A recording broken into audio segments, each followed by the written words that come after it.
తెలుగు రాష్ట్రాల్లో సంచలనం సృష్టించిన ఐబొమ్మ రవి కస్టడీ ఇవాల్టితో ముగియనుంది.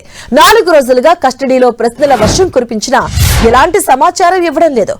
ఏది అడిగినా నాకు తెలియదు, గుర్తులేదు, మర్చిపోయా అనే సమాధానాలే వస్తున్నాయి. ఇవాళ కూడా రవి విచారణలో ఎలాంటి విషయాలు చెప్పకపోతే పోలీసులు అతన్ని మరోసారి కస్టడీకి కోరే అవకాశం ఉంది. నిన్న కూడా రవిపై పోలీసులు ప్రశ్నల వర్షం కురిపించారు. రవికి చెందిన బ్యాంక్ అకౌంట్ల వివరాలు, క్రెడిట్, డెబిట్ కార్డుల వివరాలతో పాటు పలు బ్యాంకులకు మెయిల్స్ చేశారు సిసిఎస్ పోలీసులు. బ్యాంకులు అందించే వివరాలతో మరిన్ని ఆధారాలు సేకరించారని పోలీసులు భావిస్తున్నారు. సినిమాలను పైరసీ చేసేందుకు తనకు ఎవరు సహకరించలేదని, ఒక్కడినే అంతా చేశానని రవి చెప్తున్నాడు. పైరసీ సినిమాలు చూసే అలవాటుతోనే పైరసీ సినిమాలను అప్లోడ్ చేసినట్టుగా రవి చెప్తున్నాడు. తాను వెబ్ డిజైనర్ కావడంతో స్వయంగా వెబ్సైట్ క్రియేట్ చేసి పైరసీ కంటెంట్ అప్లోడ్ చేసేవాడనని రవి పోలీసులకు చెప్పినట్టుగా సమాచారం.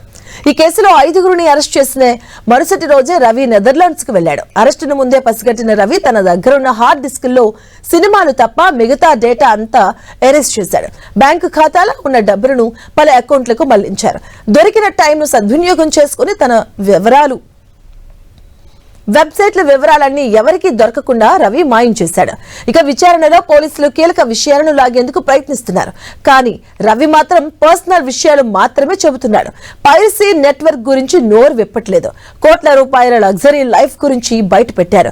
పైరసీ ద్వారా వచ్చిన డబ్బులను ఎప్పటికప్పుడు ఖర్చు పెట్టినట్టుగా తెలిపాడు. ప్రతి 15 నుంచి 20 రోజులకు ఒక్కో దేశం చొప్పున తిరిగాడు. Netherlands, Switzerland, America, France, Thailand, Dubai దేశాలకు టూర్లు వేశాడు.